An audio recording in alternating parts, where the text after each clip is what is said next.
He was down to 3 big blinds with the world watching. A suited connector, a dangerous trap, one card to change everything. They thought he was drawing dead. Then the river hit, and the rest became legend. This is the truth behind Mike Mizraki's impossible Sun run. But before we get into how he became a legend, let's run it back to where everything caught fire again, the summer of 2025. Now look, Mike Mizraki didn't get called a grinder because he played tight and waited for aces. Nah, he got it because the man never stopped. Every orbit, every street, every single hand, he was in the mix. And when it came to the 50K Poker Players Championship, that wasn't just his wheelhouse, it was his house. He'd already shipped it 3 times. Nobody else had, not even the legends. And still, every summer, there he was again. No big hype, no social media blitz, just showing up with his chip rack and that grinder energy. Because to him, the PPC isn't just another bracelet event. It's the badge of honor, the one the real sickos respect. You don't win it by running hot and hold'em. You win it by mastering everything. Stud, Raz, 2-7 triple draw, Big O, the whole mixed game madness. But here's the thing, poker doesn't care about your past wins. As the years ticked on, the heaters cooled. No more back-to-back deep runs. The big scores stopped landing. And in a game that churns out new crushers by the minute, even a guy like Mizraki started blending into the background. The spotlight had moved on. Solvers took over. The young guns showed up with charts and clean hoodies. And the grinder, he was still out there battling, but low-key. Then came 2025. Just like that, everything changed. That summer, the 50K PPC was a war zone.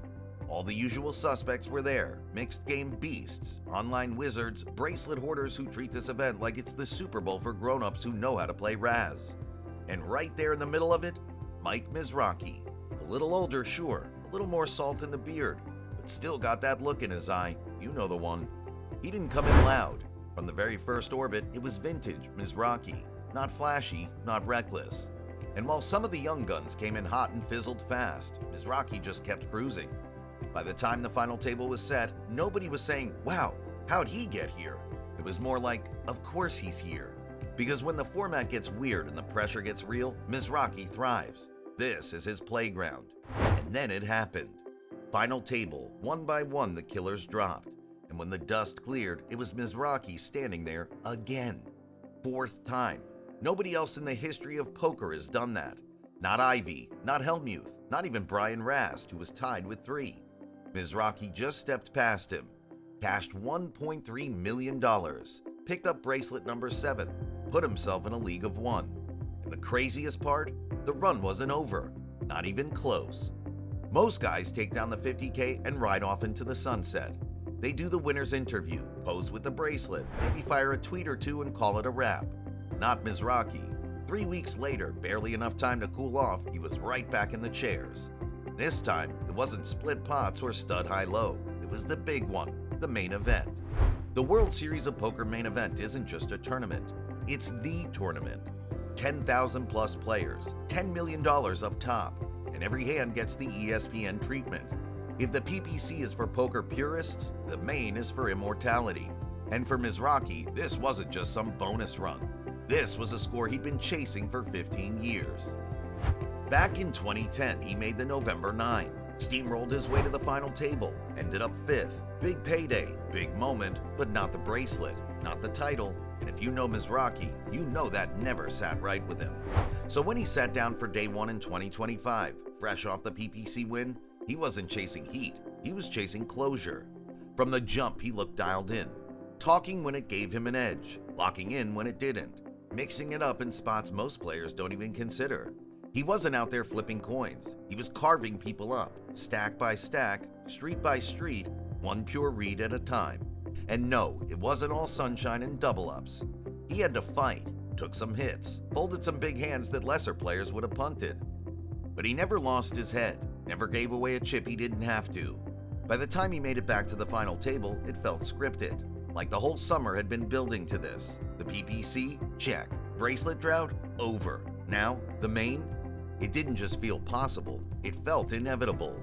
And Mizraki, he made sure of it. He didn't just win the main event, he took it apart like he'd been planning it for years. Every bet, every check raise, every slow-played monster, it all felt intentional, like he was 5 steps ahead and everyone else was stuck on level 1. When it wrapped, it wasn't some dramatic coin flip or miracle river. It was smooth, surgical. He closed that thing out with the kind of control you almost never see on poker's biggest stage. And then, before the table could even cool off, something wild happened. The Hall of Fame didn't wait. No ballots, no debates, no waiting till next year. Right there under the lights, with a fresh bracelet around his wrist and $10 million locked up, the poker world just knew. Mizraki had done something no one ever had, won the Poker Players Championship and the main event in the same year. That's not just rare, that's never been done rare. And standing right next to him was the woman who saw it coming before anyone else, his mom, Susan Laufer.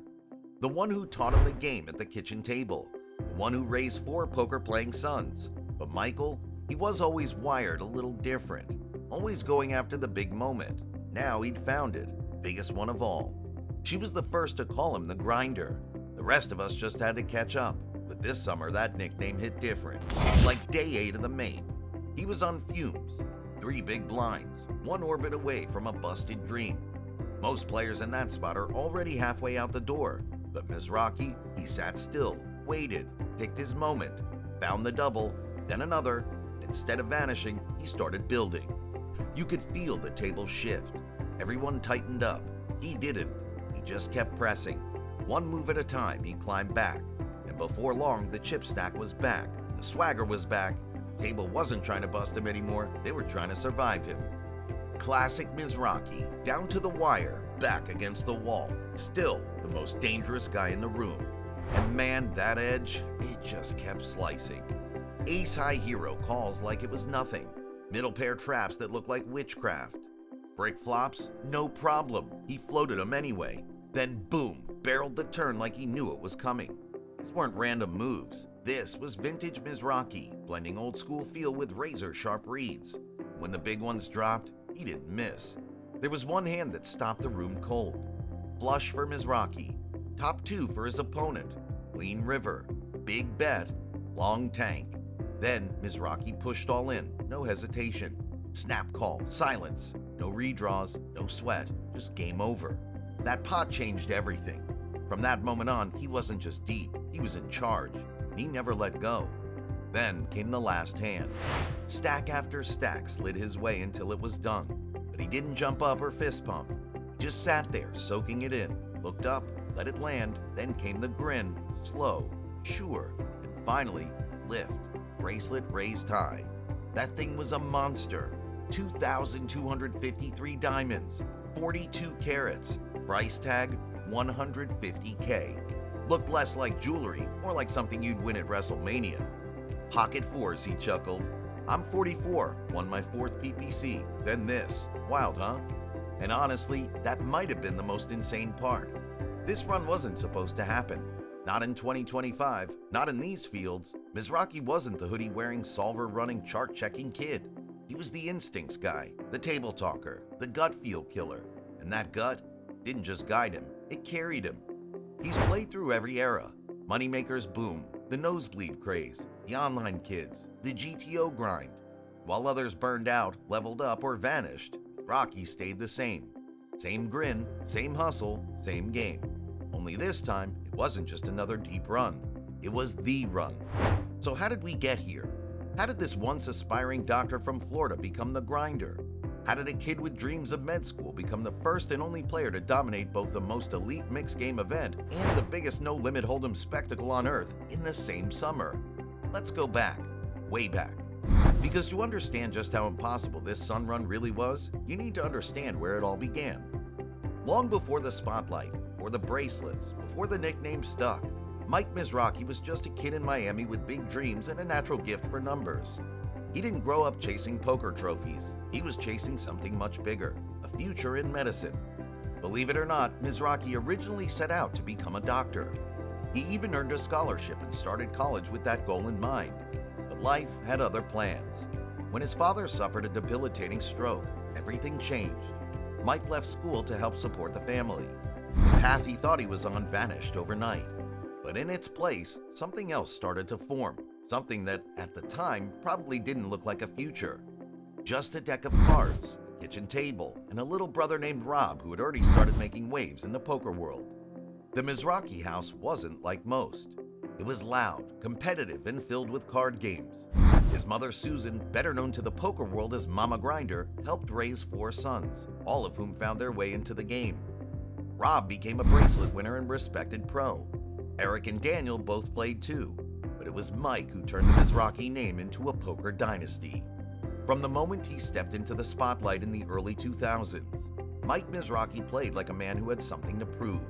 He didn't come up through online poker forums or solve charts. He came up through feel, instinct, and experience. He learned the game in rooms filled with smoke and noise, not spreadsheets and solvers. His breakout came in 2005 when he started tearing up the World Poker Tour.